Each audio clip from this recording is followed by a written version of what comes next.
Hello दोस्तों, नमस्कार। ऐसे में आप सभी का दिल से बहुत बहुत स्वागत करता हूं। आज के दिन का आखिरी वीडियो आप सभी को बताइए। कल वापस बाजार स्टार्ट होने जा रहे 2 दिन की छुट्टी फॉर्मेलिटी वाली रहती है। सैटरडे संडे तो कल जब बाजार ओपन होगा तो कौन से शेयर सबसे ज्यादा फोकस में रहेंगे, उसी से रिलेटेड बातचीत हम लोग इस बुर्रे में करने वाले हैं।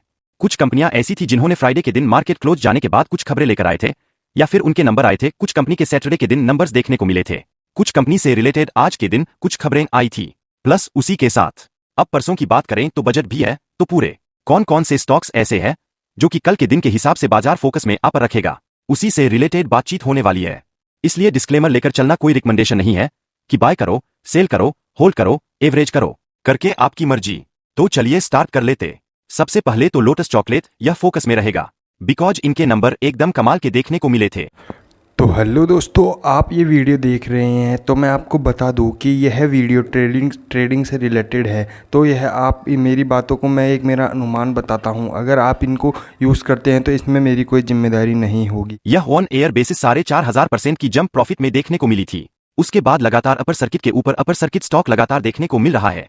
तो क्या कल के दिन भी अपर सर्किट रहेगा कि नहीं, यह देखने वाली बात रहेगी। अगर हम लोग बात करेंगे क्वार्टर के रिजल्ट का सीजन यहाँ पर जारी है, इसी से रिलेटेड ज्यादा खबरें देखने को मिल रही है। अगर हम लोग बात करें तो आप सभी को पता ही है कि कुछ कंपनी के नंबर काफी पुअर देखने को मिल चुके हैं। तो क्या कल के दिन इन स्टॉक्स की पिटाई होगी? तो इससे रिलेटेड इन स्टॉक्स को आप पढ़ सकते हैं, जिसके ऊपर ऑलरेडी मैंने कल के दिन भी वीडियो बनाया था जिसमें आज आरती सर्फ इनके नंबर काफी खराब थे। नेक्स्ट अगर हम लोग कंपनी की बात करेंगे सिक्योरिटी वाली कंपनी, इसके ऊपर भी खतरा यहाँ पर गिरावट का मंडरा रहा है बिकॉज खराब नंबर। हाई एनर्जी जैसी कंपनी जिसने काफी अच्छे रिटर्न दिए थे, टॉप पर स्टॉक है, इनके भी नंबर इतने कुछ खास देखने को नहीं मिले। तो इसको भी जरूर रडार के ऊपर रख सकते हो। मीना इंडस्ट्री को भी आप चाहो तो स्टडी कर सकते हैं, जिनके खराब नंबर थे। नेक्स्ट अगर हम लोग पेपर एंड बोर्ड से रिलेटेड काम करने वाली कंपनी, इसके भी नंबर काफी खराब देखने को मिले थे। अगर हम लोग पीवीआर आइनॉक्स की बात करेंगे तो इनके भी नंबर में कोई ज्यादा दम देखने को नहीं मिला था। कंपनी का लॉस और ज्यादा वाइड हो गया, तो यह कंपनी जरूर आपके रडार पर रहनी चाहिए कि क्या खराब नंबर के प्रति आप बिकवाली देखने को मिलेगी। कल के दिन तो पढ़ाई करने वाली बात जरूर आएगी। सिमिलर तो कुछ कंपनी के नंबर अच्छे भी देखने को मिले हैं, जिनमें से अगर हम लोग यहाँ पर बात करेंगे तो आशिका क्रेडिट कैपिटल लिमिटेड, इस कंपनी को जरूर आप चाहो तो यहाँ पर पढ़ सकते हो, इनके नंबर अच्छे देखने को मिले हैं। देन नेक्स्ट अगर हम लोग कंपनी की बात करेंगे तो यह भी कैपिटल फाइनेंस में काम करने वाली कंपनी है। इसको भी आप चाहो तो आप पढ़ सकते, इसके भी नंबर काफी इंप्रेसिव देखने का पर मिल चुके हैं। देन अगर हम बात करेंगे कुछ कंपनी ऐसी जिनके रिएक्शंस देखने को मिल जाएंगे, जैसे कि एचडीएफसी बैंक के नंबर देखने को मिले थे, जो कि बाजार की सबसे काफी इंपॉर्टेंट स्टॉक है। सो बाजार को इनके नंबर अच्छे लगे या नहीं, यह देखने वाली बात रहेगी। रिलायंस इंडस्ट्री के नंबर की बात करेंगे, नंबर्स तो इतने कुछ खास तो नहीं थे, क्वार्टरली ईयरली गिरावट देखने को मिली थी। ठीक है, तो रिलायंस इंडस्ट्री के नंबर बाजार को अच्छे लगे कि नहीं लगे, ये कल को पता चल जाएगा।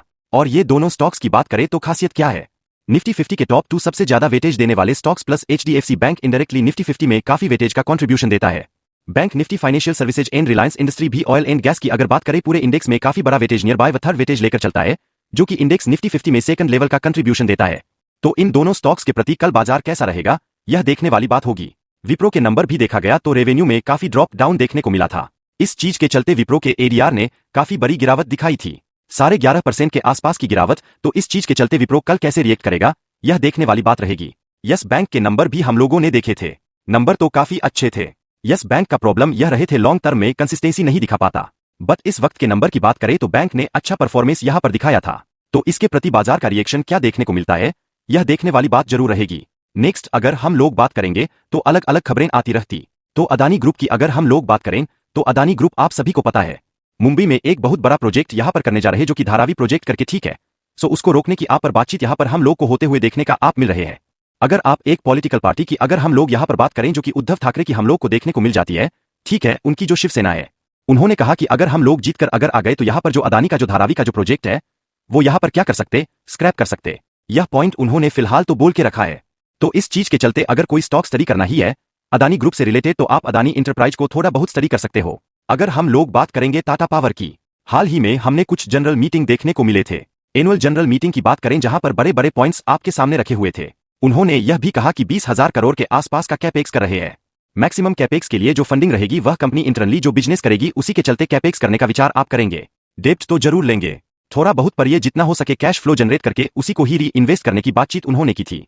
टाटा पावर वैसे भी रडार पर रहना चाहिए। एनटीपीसी की बात करें, यह स्टॉक वैसे भी जितने भी सरकारी कंपनियां भी बजट वाला दिन उनके लिए काफी इंपॉर्टेंट रहेगा।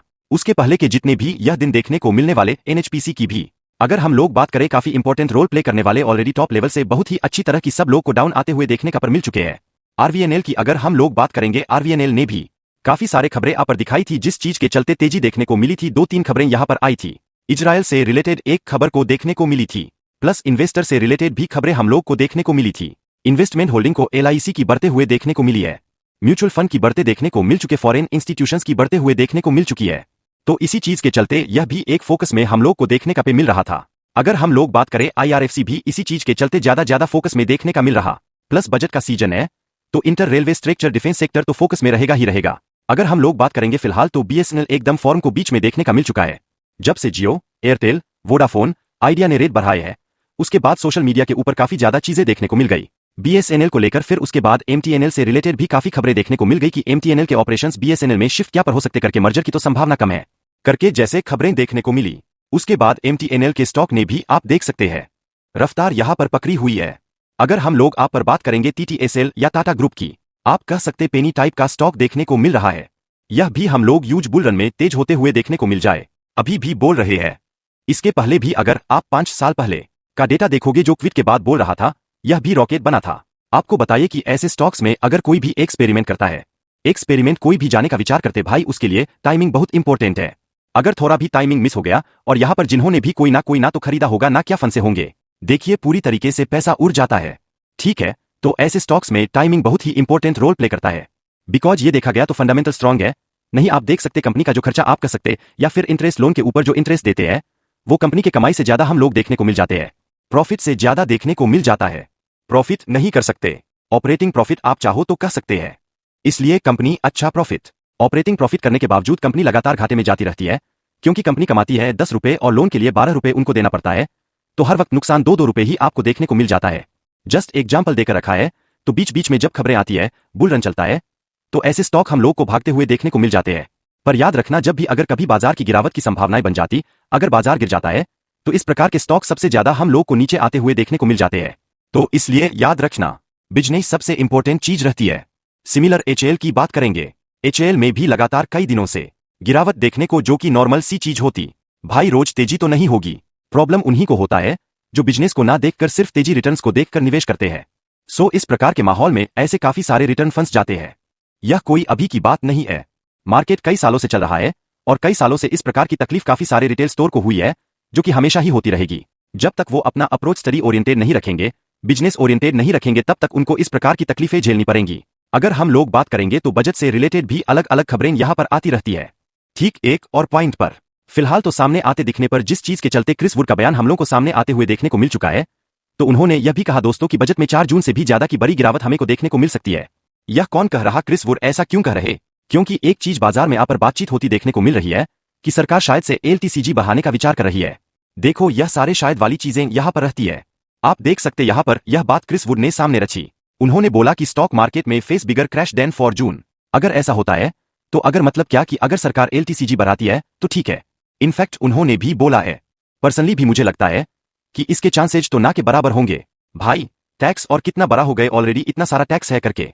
ठीक है, एक जगह पर कहते हो आप ट्रेडिंग को कम करो करके, और दूसरे जगह पर इन्वेस्टमेंट के ऊपर अगर आप टैक्स लगाना स्टार्ट करोगे, वह भी लॉन्ग टर्म इन्वेस्टमेंट के हिसाब से बढ़ाना स्टार्ट करोगे, तो फिर कैसे चलेगा? मतलब एक्शन एंड वर्ड्स मैच ना करने वाली बात होगी। फिर भी ऐसी बातें जो बाजार में आप पर चल रही है, टिके होने के लिए बजट में कुछ भी हो सकता है। भाई सरकार के हाथ में पूरी तरीके से पावर है। सो अगर ऐसा हो जाता है तो नो डाउट इसमें कोई रॉकेट साइंस की बात नहीं है कि अगर एलटीसीजी अगर सरकार बढ़ा देती है तो भाई चार्ज में जिस प्रकार की गिरावट देखने को मिली थी उससे कई गुना ज्यादा क्रैश हमले को बजट के दिन 23 तारीख को देखने का पर मिल सकता है। तो देखने वाली बात है। इस वाला पॉइंट फिलहाल तो देखने को मिल रहा है। दोस्तों आखिरी पॉइंट की बात करेंगे तो नो डाउट बजट के पहले अगर देखा गया तो यहां पर रेलवे कंपनी, उसी के साथ साथ डिफेंस कंपनियां, खास करके तमाम जितने भी सरकारी कंपनी है, जो सबसे ज्यादा फोकस में रहेंगे। ठीक है, क्योंकि अभी तक जो भी चीजें टर्न अराउंड होती देखने को मिली सरकारी कंपनी में, और सरकार के जो पर्टिकुलर सेक्टर से रिलेटेड उनका जो स्टैंड था वह बदलते हुए देखने को मिला था, तो इसी चीज के चलते वह तेजी देखने को मिली थी। तो काफी सारे सरकारी सेक्टर सामने को देखने को मिल जाते हैं। अभी उनकी उम्मीदें काफी ज्यादा हायर लेवल पर देखने को मिल रही कि यह भी होना चाहिए, वह भी होना चाहिए। ठीक इसी चीज के चलते बहुत सारे सरकारी कंपनी को टॉप लेवल पर देखने का पर मिल रही है। सो देखा गया बजट तो परसों है।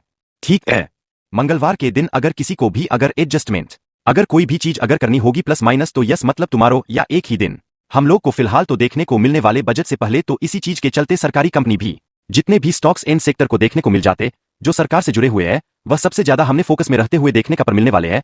सो डेफिनेटली इन सभी चीजों के ऊपर कल के दिन की अगर हम लोग बात करें तो बाजार का अच्छा खासा फोकस यहाँ पर रहने वाले। सो ठीक है दोस्तों, आशा करता हूँ हेल्पफुल होगा, तो चाहो तो आप इसको लाइक एंड शेयर या पर कर सकते हो। मिलते हैं कल, तब तक के लिए।